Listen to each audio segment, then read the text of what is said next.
Rome నగరం తలగబడుతుంటే రాజు పిడేలు వాయించుకుంటా కూసుండు అని అంటారు కదా. కానీ ఆ రాజును చూసినోళ్ళు లేరు. పిడేలు రాగా మిన్నోళ్ళు లేరు. కానీ అసొంటి సీన్లు మిస్ అయినాం కదా అన్న బాధ ఏమొద్దు.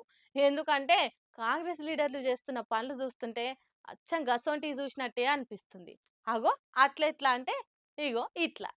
నిత్య నిరసనలు, అన్ని రోజులలో అరెస్టులు, దగావడ్డం అనుకుంటా ధర్నాలతోని రాష్ట్రమంతా ఆగమాగముంటే పవర్లున్న పాటోలు రాజకీయాల మీద నజర్ పెట్టి పబ్లిక్ పరిశాన్లను పక్కకు పెట్టినట్టే కొడుతుంది అనుకుంటా పాలిటిక్స్ ను పట్టించుకునే జనాలు పొట్టు పొట్టు అడుచుకోవట్టిర్రు. అరే ఓ దిక్కు వరుసగా ఫుడ్ పాయిజన్లతోని అన్నం పుణ్యం తెలియని బడి పిల్లలు దావఖాన్ల పాలైతుర్రు.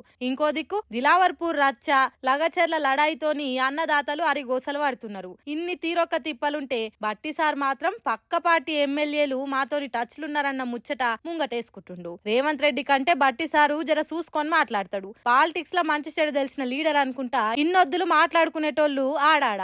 ఆఖరికి బట్టి కూడా బయటికి వచ్చి జనాల పరిశీలన గురించి కాకుండా అవతల పార్టీ లీడర్ల ఫిరాయింపుల మీద మాట్లాడే వరకల్లా మాకేం కోసిది అని నెత్తికొట్టుకోవట్టిరట నమ్మి ఓటేసిన జనాలు. అయినా మీ పార్టీ కన్వా కప్పుకుంటామని రాజకీయ లాభం కోసం టచ్ లకు వచ్చిన వాళ్ళకున్న బుద్ధి లేకున్నా గానీ కాంగ్రెస్ పార్టీ నాయకత్వానికన్నా సోయిండాలే కదా. అరే పిల్లల పానాల కన్నా అన్నం పెట్టే రైతుల అరిగోసల కన్నా పార్టీ ఫిరాయింపుల మీదనే పానం గుంజుతుందా మీకు? సరిపోను సీట్లున్నా కూడా ఇంకా ఎందుకు జంపింగ్ల ప్లాన్లు? అయినా అవతల పార్టీకి వెళ్ళి మీ దాంట్లోకి వచ్చిన నేను బరాబర్ కాంగ్రెస్ లీడర్ని కండువా కప్పుకున్నాయనని అని ధైర్యంగా చెప్పుకోలేని పరిస్థితులు ఉన్నారు లీడర్లు.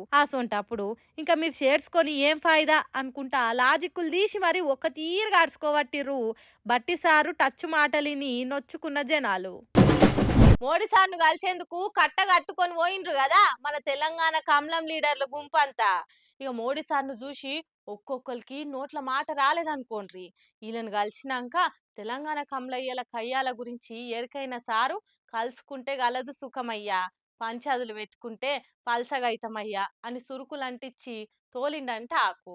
తెలంగాణ కమలనాథులకు మోడీ సారు దయప్రాప్తం కలిగింది. ప్రధాని సార్ను కలిసిన ఆనందంలా రాష్ట్రానికి వచ్చే పెండింగ్ నిధుల గురించి అడుగుడో, కేంద్రం పెట్టాల్సిన సంస్థల గురించి మోడీ సార్కు యాద్ చేసుడో, తెలంగాణ రైల్వే లైన్ల గురించి మోడీ సార్కు మొరబెట్టుకునుడో చేసిండ్రు కావచ్చు అనుకుంటే పొరపాటే సుమి. వీళ్ళని కలిసిన సంబరంలా సారు కూడా అవన్నీ యాదొచ్చుండయి. ఇక అందరు పుదీనా కట్టలు లెక్క కట్టగట్టుకొని వచ్చిండ్రు కాబట్టి మోడీ సార్ కూడా మీరంతా కలిసి కట్టుగా ఉండాలనయ్యా, లొల్లులు పెట్టుకోవద్దు, వచ్చేదమ్ము మన పార్టీ పవర్లకు వచ్చేటట్టు కష్టపడుండ్రి అని చెప్పిండట. కానీ ఇడ చూస్తే పరిస్థితి అట్లుందా? మీదికి చూడ తిట్టుకునుడు, లోపట్నేమో దోస్తు మేరా దోస్త్ అని కావులిచ్చుకును నడుస్తుందని గుసగుసలు వినబడుతున్నాయి. ఎందుకంటే కాంగ్రెస్ ప్రభుత్వ హయంలా ఎన్ని ముచ్చట్లైనా కాంగ్రెస్ కూటమిలున్న పార్టీ లెక్కనే బీజేపీలు ఒక్కనాడు నోరెత్తిన పాపనబోతలేరు. ఎట్టికి ఏమనుకుంటే మంది రెండు పార్టీలు ఒక్కటే అనుకుంటాయని ఏదో ఉత్తుత్తి విమర్శలు చేసి ఊకుంటుర్రు. కానీ రేవంత్ సర్కార్ ను పల్లెత్తు మాట అంటలేరు. అంతేగాక రేవంత్ సర్కార్ చేస్తున్న పనులను వేనెల్లబోగొడుతున్నారు.